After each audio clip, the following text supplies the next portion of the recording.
salah satu hambatan di mana pewartaan kabar baik tentang Kristus itu adalah kesalahpahaman. Seolah-olah orang Kristen dengan ajaran tentang keilahian dan ketuhanan Yesus itu diartikan telah melakukan dosa yang dinamakan syirik. Syirik itu artinya mempersekutukan Allah dengan ilah-ilah yang lain. Oleh karena itu, sebetulnya sebelum kita membahas ayat ini yang sangat penting, kita harus mengetahui bahwa hukum yang paling utama yang diajarkan oleh Kristus sendiri adalah yang disebut Shema Israel. Ungkapan ini berasal dari Markus pasal 12 ayat 29 yang merupakan kutipan dari Ulangan pasal 6 ayat 4. Ulangan adalah bagian dari kitab Taurat yang terakhir yang dalam bahasa asli disebut Ele Hadivarim. Ketika Yesus ditanya hukum mana yang paling utama dari segala hukum yang ada, Yesus menjawab Shema Yisrael, Adonai Elohenu Adonai Echad. Dengarkanlah wahai Israel, Tuhan Allah kita, Tuhan itu esa. Sehingga umat Kristen mempercayai, meyakini, bahkan menjadikan sebagai pondasi seluruh ajarannya bahwa Allah itu adalah esa. Hukum yang diturunkan kepada Nabi Musa yang dikenal dengan Asyeret Hadivarim atau the Ten Commandment. Yang pertama adalah Lo yihye leha Elohim akhirim al-fanai. Jangan ada ilah-ilah lain di hadapan hadiratku. Dalam Ulangan pasal 20. Dan ketika Kristus mengatakan Shema Israel, dengarkanlah wahai Israel, ahli-ahli Taurat orang Yahudi mengatakan, benar guru, benar katamu, dia itu esa, dan tidak ada yang lain kecuali dia. Dalam Markus pasal 12 ayat 32. Ungkapan tidak ada yang lain kecuali dia diterjemahkan dalam Alkitab berbahasa Arab la ilaha illahua. Tidak ada ilah lain kecuali dia. Dan saudara jangan kaget, ungkapan la ilaha illallah itu bukan hanya ada di dalam Al-Quran. Ungkapan ini juga muncul dalam kitab Injil, bahkan jauh sebelum Al-Quran. Ucapan ini diterjemahkan dari bahasa Yunani, bahasa asli Perjanjian Baru.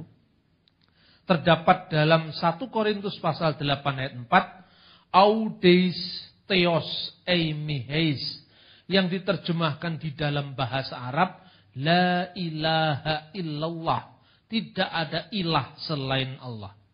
Karena itu bukan tanpa kebetulan, ketika saya diundang oleh YIN Antasari, saya mengawali presentasi ceramah saya waktu itu dengan mengutip syair dari Khalil Gibran.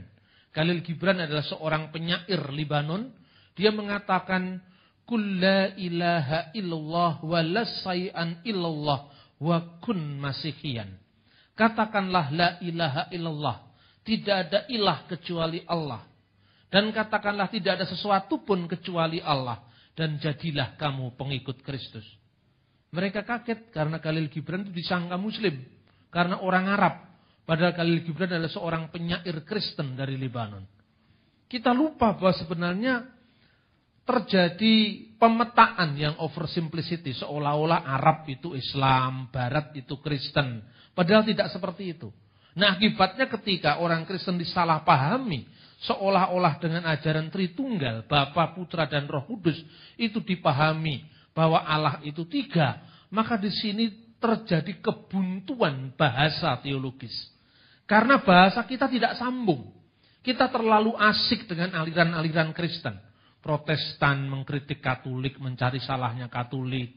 Pantekosta mencari salahnya Protestan. Karismatik mencari salahnya Pantekosta. Akibatnya kita tidak pernah eksodus keluar dari tembok gereja.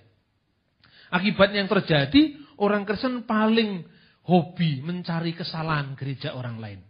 Dan saya kira mentalitas seperti ini sudah tidak boleh ada lagi. Dalam konteks yang baru, di mana Injil harus disampaikan tanpa salah paham kepada mereka yang menyalahpahaminya. Amin, saudara-saudara. Kemudian apa relevansinya teks ini, ayat-ayat ini? Allah itu jelas esa. Tidak ada ilah lain kecuali Dia. Allah itu esa. Tidak ada sekutu baginya. Ini hukum yang paling utama yang dikatakan oleh Kristus. 3 kali sehari orang Israel mengidungkan pujian ini. Shema Yisrael, Adonai Eloheinu, Adonai Echad. Ini Ulangan pasal 6 ayat 4 yang oleh Yesus disebut Misvah Harisonah, hukum yang paling utama. Yohanes ini merupakan jawaban. Jikalau Allah itu esa, siapakah Yesus itu? Jikalau Allah itu esa, siapakah Yesus Kristus? Apakah Dia Tuhan selain Allah? Ataukah Dia firman Allah yang satu dengan Allah? Ini harus disampaikan. Apakah ungkapan anak Allah itu berarti Allah itu beranak? Nah, karena itu saya akan membuat seri khotbah ini. Pagi ini saya akan bicara tentang the Godhead of Jesus Christ. Keilahian Yesus. Nanti jam 10 di Ritz Palace saya akan berbicara tentang the Lordship of Jesus Christ. Ketuhanan Yesus. Apa bedanya keilahian Yesus sebagai firman Allah. Dan firman Allah itu adalah Allah seperti yang kita baca. Dan apa artinya ketuhanan Yesus Kristus. Kita sering bernyanyi. Yesus Tuhan dan Allah kami. Apa artinya Yesus itu our God? Dan apa pula artinya Yesus itu our Lord? Ini harus dijelaskan clear. Supaya apa? Iman kita tidak lagi disalahpahami. Orang Kristen Arab ketika dia berdoa selalu diawali dengan kata-kata Bismil abi walibni warrohil kudus al-ilahu wahid. Demi nama Bapa, Putra, dan Roh Kudus, yaitu Allah yang esa. Penekanan pada keesaan Allah itu sangat penting. Karena itu kita mengerti tentang siapa Yesus, itu berasal terutama dari pemahaman kita tentang Yohanes pasal 1. Yohanes pasal 1 ini justru anehnya adalah ayat yang paling terkenal. Yang tidak hanya disampaikan dalam teologi Kristen untuk menyatakan siapa Yesus. Tetapi bentuk sastranya, gaya bahasanya sangat dikagumi oleh orang di luar Kristen. Saya berikan satu contoh. Bang Sabam Sirait, seorang politisi yang sangat terkenal di PDI Perjuangan. Mulai dari PNI dulu.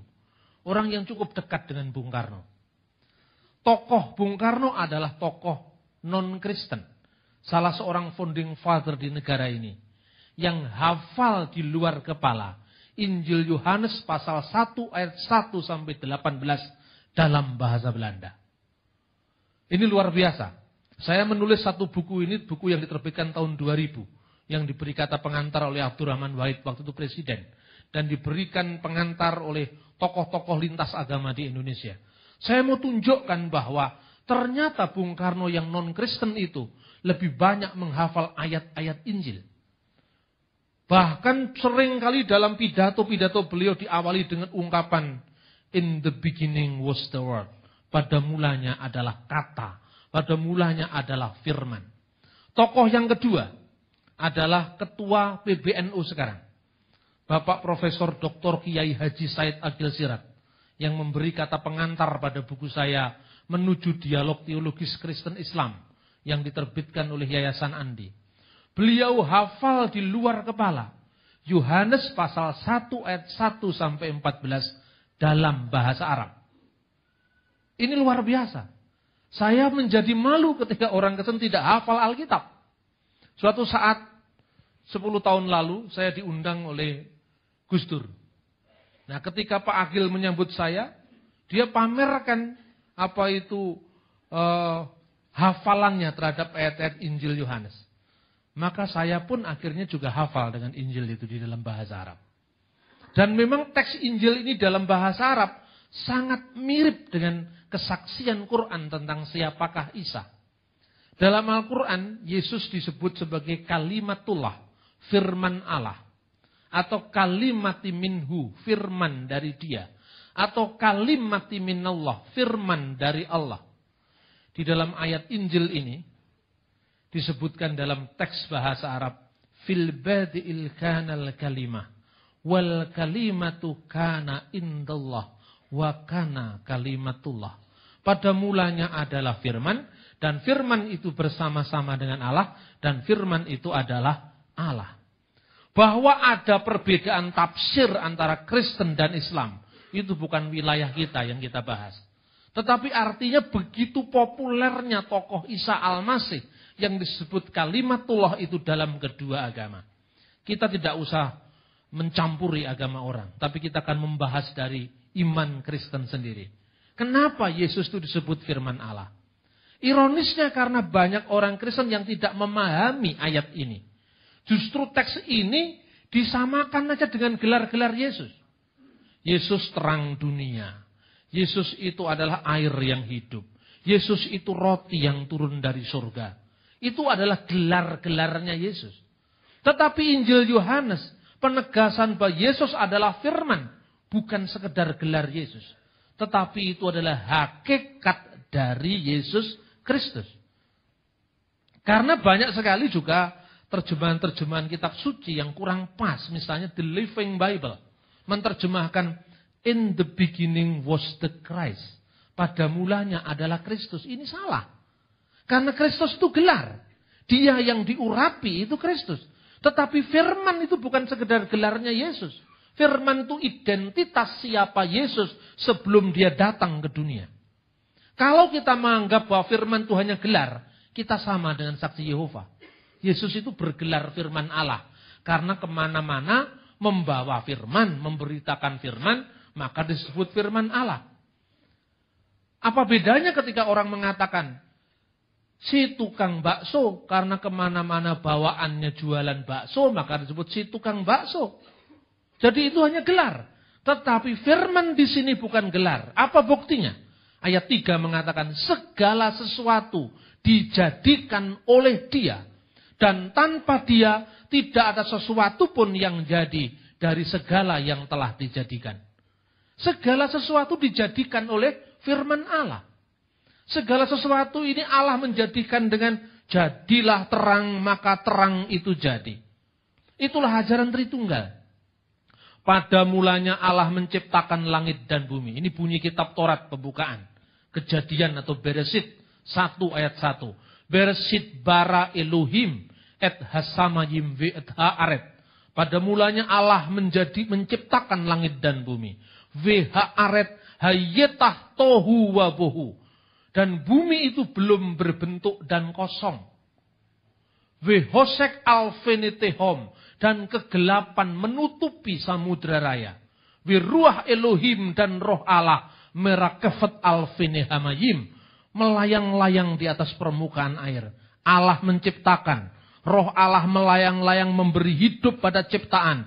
Wa yomer Elohim dan berfirmanlah Allah. Yehiur wa yehiur. Jadilah terang, maka terang itu jadi. Di sini kita sudah mengenal Tritunggal. Elohim, ruah Elohim, yomer Elohim. Allah, roh Allah, dan firman Allah. Jadi Tritunggal bukan ciptaan orang Kristen. Tritunggal ada dalam Alkitab. Formulasinya ditegaskan kembali oleh gereja. Tapi ajarannya ada dalam Alkitab. Bukan hanya Alkitabnya orang Kristen. Orang Yahudi yang tidak percaya perjanjian baru. Mereka percaya perjanjian lama. Yang mereka sebut Tanakh, Torah, Nevim, Ketuvim. Percaya bahwa Allah menciptakan dunia lewat firman-Nya dan roh-Nya. Ini sangat penting, saudara-saudara. Yesus disebut firman Allah. Lalu pertanyaannya sekarang. Apakah Yesus bukan Allah? Kalau Yesus firman Allah, apakah Yesus bukan Allah? Firman Allah adalah Allah. Tapi banyak orang yang tidak memahami arti ini. Saudara-saudara kita yang mengaku diri Kristen tapi bukan Kristen. Kelompok saksi Yehova misalnya. Mereka mengatakan bahwa firman Allah itu hanya gelarnya Yesus. Bukan hakikat Yesus, bukan identitas siapa Yesus. Firman Allah itu hanya gelarnya Yesus. Lalu dikatakan, kalau Markus bersama-sama dengan Yohanes, Apa pada saat yang sama Yohanes adalah Markus? Tentu jawabannya bukan. Yohanes bersama-sama dengan Markus. Markus bukan Yohanes. Lalu pertanyaannya, apabila firman bersama-sama dengan Allah, apakah firman adalah Allah? Orang Kristen yang tidak siap akan menjawab, bukan. Nah, kalau gitu Yesus bukan Allah. Padahal pertanyaannya tidak seperti itu. Firman Allah bersama-sama dengan Allah. Apakah firman Allah adalah Allah? Ya, firman Allah adalah Allah. Kenapa kok enggak sama? Kalau Yohanes bersama Markus, Markus bukan Yohanes. Karena Markus, gundulnya Yohanes, ndasnya saksi Yehova, itu terpisah satu sama lain.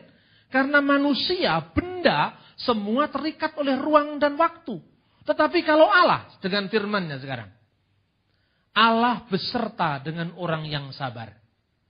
Allah itu roh. Roh itu tidak terikat oleh ruang dan waktu. Sekarang Anda hitung berapa jumlahnya orang yang sabar di kota Surabaya. Innallaha ma'asyabirin. Allah beserta orang yang sabar. Oh, jumlahnya banyak Pak, 100.000. Katakanlah ada 100.000 orang yang sabar. Tinggal di 100.000 tempat yang berbeda-beda. Pada saat yang sama Allah beserta 100.000. Apakah Allah jadi 100.000? Tidak, karena Allah itu bukan bakpao. Allah itu bukan gundulnya Markus. Allah itu bukan benda. Allah itu adalah roh. Tidak seorang pun orang Kristen yang mengatakan, Bapa kami yang di surga. Surga itu alamatnya mana? Lalu Anda di satu pihak mengatakan Allah berdiam di bait Allah di Yerusalem. Loh, terus kita berdoa, Tuhan, Engkau ini masih di surga ataukah sudah turun ke Yerusalem? Sesuai dengan firman-Mu, 2-3 orang berkumpul atas namaku. Tuhan hadir.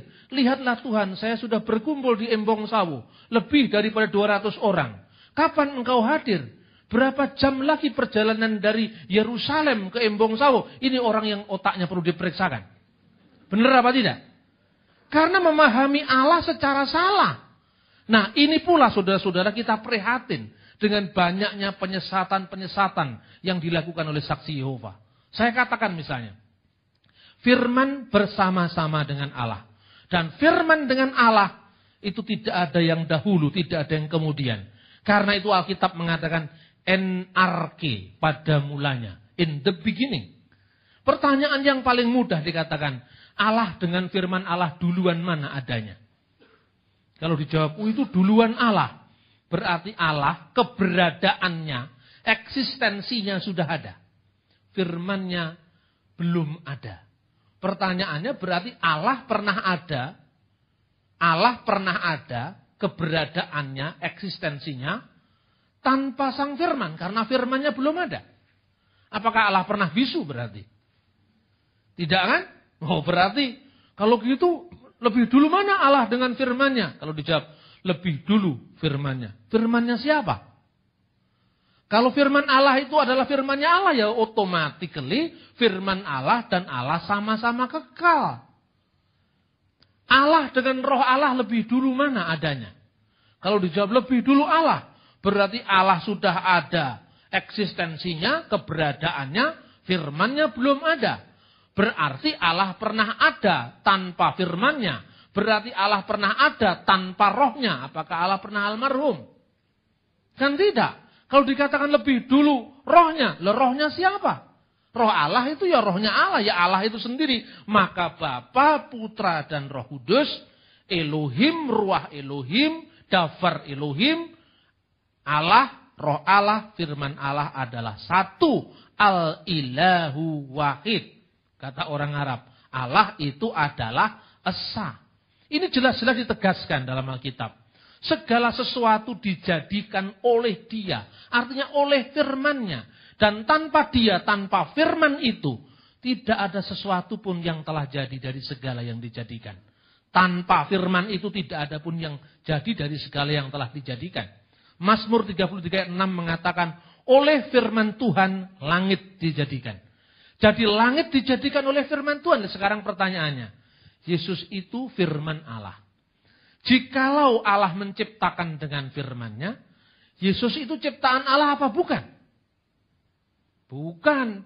Kalau Yesus ciptaan Allah, pertanyaannya, siapa yang menciptakan firman Allah? Ya Allah. Bagaimana Allah menciptakan segala sesuatu? Dengan firman-Nya. Allah menciptakan dengan berfirman. Nah, kalau firman itu diciptakan sekarang, firman mana lagi yang menciptakan firman? Tidak masuk akal. Makanya firman Allah itu adalah Allah itu sendiri. Bahwa saudara-saudara yang lain tidak mengerti ini, inilah iman kita. Dan iman kita ini bisa dijelaskan dengan begitu clear. Karena firman Allah adalah Allah itu sendiri. Nah, saudara-saudara yang terkasih dalam Tuhan. Saya akan melompat ayat 18. Tidak seorang pun pernah melihat Allah. Tidak seorang pun pernah melihat Allah. Berarti Allah bisa dilihat apa tidak? Tidak bisa dilihat. Tetapi Yesus berkata, barang siapa melihat aku, ia telah melihat Bapa. Karena apa? Ayat selanjutnya. Tetapi anak tunggal Allah yang ada di pangkuan Bapa, dialah yang menyatakannya. What is the meaning of anak tunggal Allah yang ada di pangkuan Bapa? Apa artinya? Anak tunggal Allah yang di pangkuan Bapa bukan berarti Allah itu beranak. Bukan. Tetapi artinya anak tunggal Allah yang di pangkuan Bapa, firman Allah yang bersama-sama dengan Allah. Firman Allah yang berdiam kekal bersama Allah dan rohnya. Firman Allah itulah yang menyatakan siapa Allah. Saudara tidak mengenal saya sebelumnya. Kalau saudara mengenal saya dari kesaksiannya Pak Hani Layantara, atau Anda mengenal saya dari kesaksiannya Ibu Agnes, Ibu Agnes bukanlah saya. Pak Hani bukanlah saya. Bisa salah apa tidak? Bisa salah. Kalau Allah disaksikan oleh seorang nabi, apakah pengenalan nabi itu sempurna tentang Allah? Tidak, karena nabi itu bukan Allah. Tetapi apabila saya menyatakan diri saya sendiri, salah apa tidak? Tidak mungkin salah. Karena saya menyatakan siapa saya sendiri. Sebelum saya menyatakan diri saya lewat kata-kata ini, kata-kata ini sudah ada dalam pikiran saya. Kata pikiran dalam bahasa Yunani, logikos.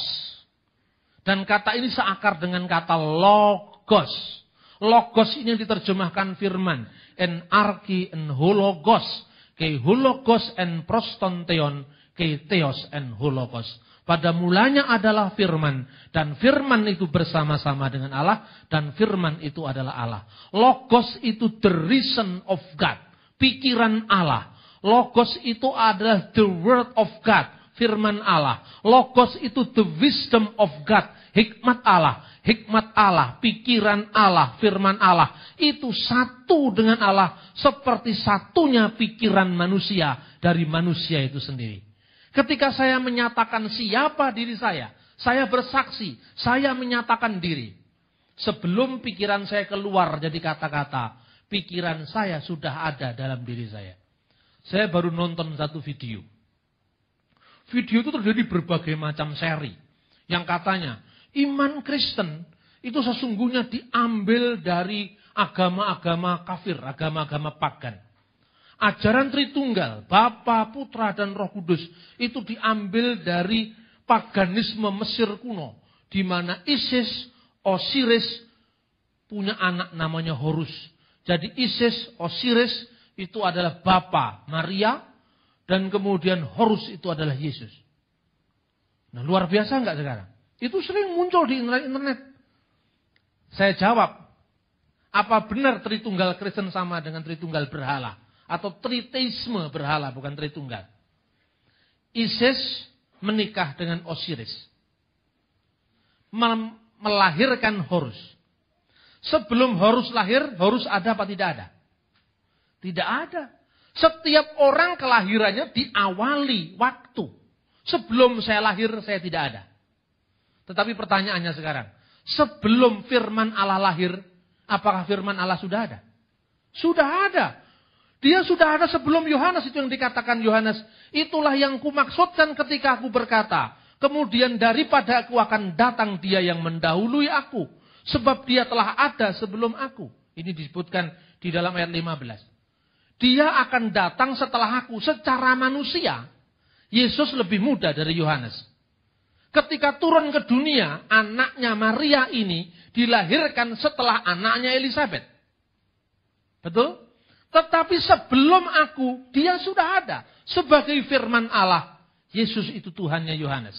Sebagai firman Allah, Yesus bahkan adalah Tuhannya Maria yang melahirkannya. Karena firman Allah sebelumnya sudah ada sebelum firman itu menjadi manusia. Nah, tidak sama. Jadi kelahiran orang itu diawali dari hari lahirnya. Yesus tidak. Sebelum dia lahir, dia sudah ada. Sebagai apa? Bukan sebagai anak Maria. Bukan sebagai kemanusiaan Yesus yang bisa mati, yang disalibkan, yang lebih rendah dari Bapa seperti dikatakannya sendiri, yang berdoa kepada Bapa seperti yang didoakannya sendiri, tetapi sebagai firman Allah, dan firman itu adalah Allah.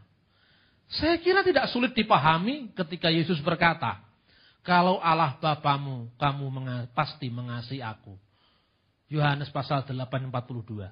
Sebab aku keluar dan datang dari Allah. Dia yang keluar dan datang dari Allah itu tentu bukan anaknya Maria, kemanusiaan Yesus. Tetapi firman Allah keluar dan datang dari Allah. Lalu tubuh fisiknya Yesus keluar dari Allah? Bukan. Karena itu Allah roh tidak mungkin melahirkan daging dan darah. Dari mana keluarnya Yesus sebagai anak Maria? Dari perutnya Bunda Maria. Maka salamnya berbunyi, terpujilah engkau di antara wanita, dan terpujilah buah rahimmu. Lukas pasal 1:42. Siapa buah rahim Maria? Buah rahim Maria adalah Yesus. Nah ini saudara-saudara, maka penting sekali kita memahami kalau selama ini di gereja-gereja Katolik sering digambarkan Yesus kecil di pangku Maria, maka di gereja timur sering justru gambarnya Maria di pangku Yesus. Ini menyeimbangkan kalau gambar di gereja Katolik itu menekankan kelahiran Yesus dari anak darah Maria, itu melahirkan kemanusiaan Yesus, tetapi gambar di gereja-gereja timur justru Maria di pangku Yesus, karena sekalipun Maria itu ibunya secara manusia, tetapi Maria adalah hambanya Yesus. Karena Yesus itu firman Allah. Terus kemudian, apa artinya anak? Anak bukan berarti itu beranak loh. Tidak seperti anak itu artinya beranak. Contohnya, dalam bahasa Indonesia saja. Anak kunci siapa? Maminya kunci. Gitu? Anak buah siapa? Istrinya buah. Kan tidak ada. Dalam bahasa apapun mengenal kiasan. Kiasan itu tidak harus dipahami makna letter lock. Maka ketika saudara muslim mengatakan lam yalid wa lam yulad, Allah itu tidak beranak dan tidak diperanakkan, kita harus mengatakan amin. Memang Allah itu tidak beranak dan tidak diperanakkan secara fisik. Karena Alkitab mengatakan seperti itu. Berfirmanlah Allah, yang disebut Sang Bapa itu berfirman, engkaulah anakku, pada hari ini aku memperanakkan engkau. Bisakah Bapa memperanakkan? Yang memperanakkan itu kan ibu. Secara fisik yang memperanakkan itu ibu. Dalam pengakuan iman gereja purba, yang masih sering dibaca di gereja-gereja Katolik, gereja Protestan, gereja Ortodok, digunakan kata apa? Dan aku percaya kepada satu-satunya Tuhan, yaitu Yesus Kristus, yang dilahirkan dari Bapa sebelum segala zaman. Yang dilahirkan dari Bapa. Adakah orangnya lahir dari Bapa? Tidak ada lahirnya dari mama. Masa lahir dari Bapa? Lalu artinya apa lahir dari Bapa? Firman Allah menyatakan siapa Allah. Karena firman Allah keluar dari Allah seolah-olah menyatakan siapa Allah itu. Firman Allah itu keluar dari diri Allah tanpa meninggalkan Allah. Lah kok bisa? Loh kenapa tidak bisa? Itu ada gambar saya di situ. Di layar televisi. Ya kan? Bisakah dikatakan gambar ini penjelmaan pikiran saya? Bisa kan? Anda nonton VCD, saya khotbah, saya ceramah. Anda sebelumnya tidak mengenal saya. Begitu nonton VCD itu Anda, oh ini Pak Bambang. Sukanya pakai baju hijau. Ya kan? Kayak NU. Kayak Ansor. Ya kan? Ketika Anda mengatakan ini Pak Bambang, benar apa salah? Benar. Tetapi itu bukan hakikat saya. Itu dapat dikatakan penjelmaan pikiran saya. Lewat keping VCD, lewat buku. Saya menulis buku ini. Jangan sebut saudaramu kafir. Bisakah ini penjelmaan pikiran saya? Bisa. Kertasnya saya apa bukan? Bukan. Kalau kertasnya ini rusak, apa pikiran saya ikut rusak? Tidak. Firman Allah menjadi manusia. Kemanusiaan Yesus mati. Apakah Allah bisa mati? Allah tidak mati. Karena apa? Dia yang dibunuh dalam keadaannya sebagai manusia. Yang satu dengan Allah itu bukan kemanusiaan Yesus. Yang satu dengan Allah itu firman Allah yang bersama-sama dengan Allah. Banyak orang salah dalam menggambarkan Tritunggal. Seolah-olah Tritunggal itu digambarkan dengan 3 oknum yang terpisah. Bahwa Tritunggal 3 oknum dalam satu hakikat itu betul. Tapi oknum di sini bukan oknum dalam pengertian oknumnya manusia. Bahasa gereja itu kan dulu kata oknum una substantia tres persona. Itu katanya Bapak Gereja Tertullianus. Oknum yang dimaksudkan di sini, person di sini adalah metaphysical personality. Satu contoh itu tadi. Allah beserta orang yang sabar. Berapa jumlah orang yang sabar? 100.000. Allahnya satu. Beserta 100.000. Berarti di 100.000 tempat yang berbeda-beda, Allah yang satu beserta 100.000 orang. Apakah Allah dari 100.000? Tidak. Nah ini yang artinya oknum secara bukan personalitas tapi metafisika. Meta di sebalik fisik yang kelihatan. Kan begitu. Tapi kalau oknum saya dengan oknum Anda berbeda. Bukan hanya berbeda, terpisah. Maka Tritunggal itu kesatuannya bukan kesatuan suami istri. Kalau suami dengan istri, oknumnya masing-masing berbeda dan terpisah. Kemudian satu itu bukan satu seperti Tritunggal. Itu bersatu. Bersatu dengan satu itu tidak sama. Tritunggal itu selalu satu. Firman Allah, roh Allah, dan Allah itu adalah satu. Maka kalau digambarkan, firman Tuhan itu mengatakan tentang Tritunggal. Sekarang buktinya Tritunggal apa? Waktu baptisan. Waktu baptisan Yesus diselamkan di sungai Yordan. Roh Kudus dalam bentuk burung merpati. Dan suara Allah berseru, engkaulah anakku yang kukasih. Kepadamulah aku berkenan. Loh ini kan ada 3 yang terpisah. Itu Tritunggal dalam bentuk pernyataan Allah. Bukan Tritunggal dalam hakikat Allah. Sebab apa? Yang satu dengan Allah itu bukan kemanusiaan Yesus yang dibaptis itu. Yang satu dengan Allah itu firman Allah bersama-sama dengan Allah. Yang satu dengan Allah itu bukan wujud teofani, pernyataan Roh Kudus dalam bentuk burung merpati. Bukan burung merpati itu satu dengan Allah. Karena burung merpati itu lambang kehadiran Roh Kudus. Bukan Roh Kudus. Burung merpati masa Roh Kudus? Kalau burung merpati Roh Kudus kan ada Roh Kudus bakar. Karena ada merpati bakar kan? Tidak benar dong. Yang disebut satu dengan Allah itu rohnya Allah bersama firmannya satu dalam wujud eksistensi atau keberadaan Allah. Tetapi burung merpati bukan roh Allah. Burung merpati lambang kehadiran Roh Kudus.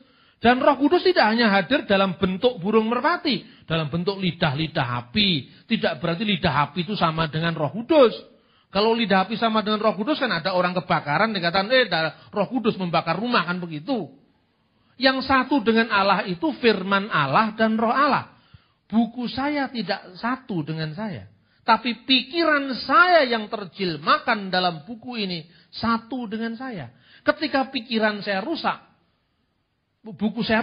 pikiran saya tidak ikut rusak. Allah tidak bisa mati. Maka dalam lagu Gereja Timur itu ada ungkapan begini. Kudusulillah, kudusulil, kowi kudus. Kudusulillahi la yamut irhamna. Kudusun, kudusun, ya man sulita anirhamna. Kuduslah engkau ya Allah. Kuduslah engkau yang maha kuasa. Kuduslah engkau yang tak berkematian. Yang disalibkan bagi kami, kasihanilah kami.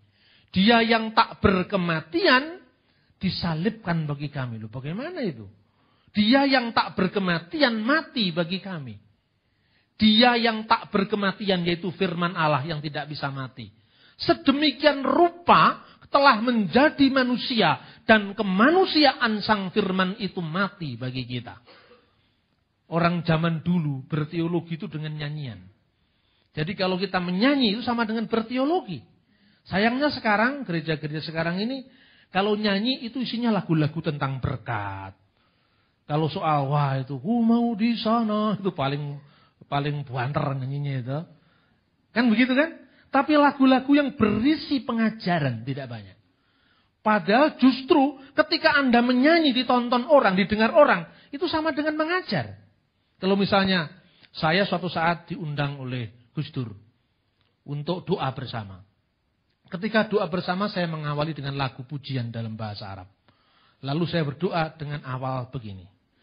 Bismillahirrahmanirrahim warahil kudusal ilah wahid. Demi nama Bapa, Putra dan Roh Kudus Allah yang Maha Esa. Ya Abba Samawi, Bapa Surgawi. Allah yang Esa. Yang tidak ada ilah lain kecuali Engkau. Yang hidup, maha hidup dan berdiri sendiri. Yang tidak beranak dan diperanakkan secara fisik. Tetapi Engkau telah turun firman-Mu ke dunia. Kami sebut anak Allah. Bukan karena Engkau beranak. Itu kan sama dengan saya mengkhotbahi mereka dalam doa. Karena itu kesalahpahaman mereka. Seolah-olah dengan anak Allah itu beranak. Seorang bapak gereja dari Baghdad. Namanya adalah Timotius Al-Awal. Coba bayangkan. Saya sampaikan. Ini kuncinya kenapa saya diterima di forum-forum Islam. Kalau ngomong bapak gereja dari Baghdad kan aneh. Bapak gereja itu dari Inggris, dari Swiss, dari Roma itu bapak gereja. Ini bapak gereja dari Baghdad. Mula-mula dia tidak simpatik mendengar saya karena ingin tahu ya didengerin dulu. Ini bapak gereja dari Baghdad kan itu kan. Bapak gereja dari Baghdad itu pada tahun 781 Masehi berdialog dengan seorang khalifah. Al-Mahdi namanya. Muhammad Al-Mahdi. Dia berkata, hai Timotius, tidak sepantasnya kamu berkata tentang Allah dan menghujat dia. Siapakah dia wahai raja kekasih Allah? Bukankah engkau berkata bahwa Allah itu telah mengambil seorang manusia jadi istrinya yaitu Maria dan melahirkan seorang anak laki-laki yang kamu puja sebagai Yesus? Na'udzubillahi min dzalik. Ya Malik mahabbatullah. Dijauhkanlah kami dari etikat yang demikian, wahai Raja kekasih Allah. Uminu bi ilahun wahid. Saya percaya bi ilahin wahid Allah yang esa. Wa uminu bi Yesu al-Masih huwa kalimatullah. Dan kami percaya Yesus Kristus adalah firman Allah. Tetapi kami tidak percaya Allahu walada, Allah itu beranak. Ketika kami mengatakan firman Allah itu menjadi manusia. Kalimatullah alladzi wulida minal abi ilahan bigori jasadin. Firman Allah itu keluar dilahirkan dari Bapa. Tanpa jasad. Tanpa seorang ibu. Duna lahir dari Bapa tanpa ibu. Artinya bukan Bapak manusia kan. Kalau lahir dari Bapak kan gak ada. Lahir semua dari ibu. Lahir dari Bapa artinya tidak seorang pun pernah melihat Allah. Tetapi anak tunggal yang di pangkuan Allah. Yang diumpamakan seorang anak yang keluar dari wujud Allah. Keluar dari Bapanya. Dialah yang menyatakannya. Makanya karena firman Allah keluar dari Bapa. Firman Allah mewujudkan diri siapa Allah. Firman Allah yang tidak kelihatan menjadi kelihatan karena Yesus. Firman Allah yang tidak dikenal menjadi dikenal karena Yesus. Firman Allah yang tidak bisa dilihat mata menjadi terlihat melalui pribadi Yesus. Itulah yang disebut anak Allah. Divine birth of Jesus Christ. Kelahiran ilahi Yesus Kristus dari Allah. Tanpa seorang ibu. Untuk menegaskan Allah itu tidak beranak dan tidak diperanakkan secara fisik. Nah mereka senang kalau saya ngomong begitu. Memang Allah itu tidak beranak kok. Siapa yang mengatakan Allah itu beranak? Roma Irama aja yang GR nyindir-nyindir. Tuhan tidak beranak dan tak diperanakkan. La ilaha illallah. Tiada Tuhan selain Allah. Itu dia yang GR. Dia GR dipikir orang Kristen itu Tuhannya beranak. Roma Irama GR, Kristennya ndablak. Dikutip, disalahpahami, ndak kroso-kroso. Mestinya kan dijawab.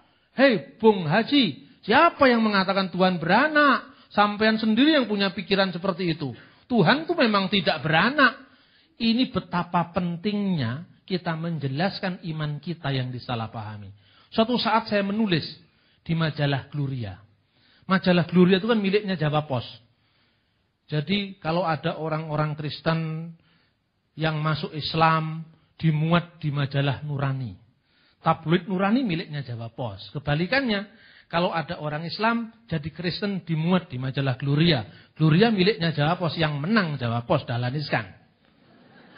Benar apa tidak? Orang Kristen dan orang Islam dijadikan pangsa bisnisnya Jawa Pos. Makanya nggak mau saya yang begitu-begitu.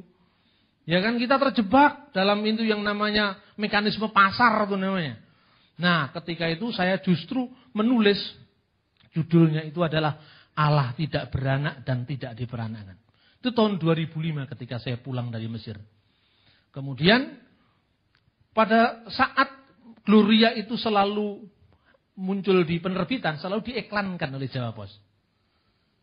Itu tulisan saya jadi head covernya. Apa itu Gloria. Tetapi ditutup sama Jawa Pos. Istilah Allah tidak beranak, tidak peranakan itu ditutup sama Jawa Pos. Lalu saya penasaran. Saya tanya pada teman saya wartawan banyak. Saya tanya, kenapa kok tulisan saya istilah Tuhan tidak beranak kok dihapus? Coba saya tanyakan pada redakturnya, Pak. Dia tanya ke Jawa Pos. Setelah itu sehari kemudian dia telepon saya. Oh, saya sudah dapat jawaban. Jawabannya apa? Redakturnya bilang, loh, Tuhannya orang Kristen kan beranak. Nah ini disebut Allah tidak beranak, nanti membingungkan.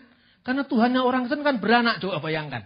Ini dalam konteks pertarungan wacana, kita sudah kalah. Makanya saya selalu kalau ceramah, itu misalnya di sebuah forum Islam, saya meminta judul yang judulnya itu membuat orang datang. Tidak ada ilah selain Allah. Allah tidak beranak dan tidak diperanakkan. Ini judul yang memikat. Ketika ceramah saya, khotbah saya mau dimuat di koran, iklan, saya bicara di GB Alpha Omega. Beberapa tahun yang lalu, di judul tertulis Allah tidak beranak dan tidak diperanakkan. Disertai tanya jawab setelah presentasi. Ada orang-orang Madura datang ke situ. Pendetanya bingung, Pak Lukas Supii. Loh Pak, kok ada orang Madura telepon sama saya mau hadir? Loh kenapa Pak? Dia karena tertarik dengan judulnya ya alhamdulillah. Dia mau hadir kan? Karena dipikirnya Tuhannya orang Kristen beranak. Loh ini kok Allah tidak beranak? Paham yang saya maksud? Jadi banyak kita disalahpahami tapi hak jawab kita tidak pernah kita perdengarkan. Yang terakhir, ketika firman itu menjadi manusia, firman itu lahir dari seorang ibu tanpa seorang bapak. Firman itu lahir dari ibu perawan tanpa seorang bapak. Firman lahir dari Bapa, artinya lahir dari wujud Allah, eksistensi Allah tanpa seorang ibu. Untuk menegaskan Allah tidak beranak dan tidak diperanakkan. Tetapi firman menjadi manusia, lahir dari seorang ibu tanpa seorang bapak. Untuk menunjukkan anak yang dikandung Maria itu bukan anak yang lahir dari benih insani. Dari benih manusia. Seperti lazimnya anak yang lahir dari darah, dari daging. Seperti kata Alkitab. Bukan anaknya Yusuf si tukang kayu. Suami Maria secara hukum. Bukan anaknya Yusuf An-Najjar, Yusuf si tukang kayu. Apalagi anaknya Yusuf kalah. Itu artinya bahwa firman itu lahir di dunia tanpa seorang bapak. Ini yang diakui Al-Quran. Yang kedua ini. Yang pertama, Quran tidak memahami itu. Karena memang konteksnya bukan itu. Maka Quran mengatakan Itsqalatil malaikatu ya Maryam innallaha yubasyiruki bikalimati min husmuhul masih Isa ibnu Maryam wajihan fid dunya wal akhirat. Ketika malaikat berkata, wahai Maryam, sesungguhnya Allah memberikan kamu kabar gembira dengan firman dari Dia, namanya Al-Masih putra Maryam yang terkemuka di dunia dan di akhirat. Maryam melahirkan tanpa seorang bapak. Terus kemudian orang bertanya, loh Pak, firman kok jadi manusia? Itu yang membedakan agama Anda dengan agama saya. Saya bilang ya jelas dong. Kalau nggak beda kan berarti saya nggak Kristen, Anda nggak Islam. Beda itu wajar. Dialog kan sering disama-samakan sekalipun nggak sama. Ini bukan dialog-dialog yang penuh kemunafikan. Dialog itu harus jujur. Kalau beda katakan beda, kalau sama katakan sama. Tetapi dialog yang dewasa, sekalipun kita tidak sama, tetapi kita bisa bersama-sama. Tidak sama itu tidak berarti tidak bisa bersama-sama. Tempatkan posisi masing-masing. Saya selalu katakan, kami menganggap firman itu menjadi manusia. Turun jadi manusia. Kalau Anda firman turun jadi kitab. Kalau firman bisa Anda pahami turun jadi kitab. Apa sulitnya firman turun menjadi manusia? Jadi kitab yang adalah benda mati aja bisa.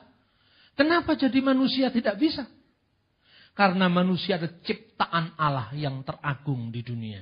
Dia mahkota ciptaan Allah. Dia menjadi manusia.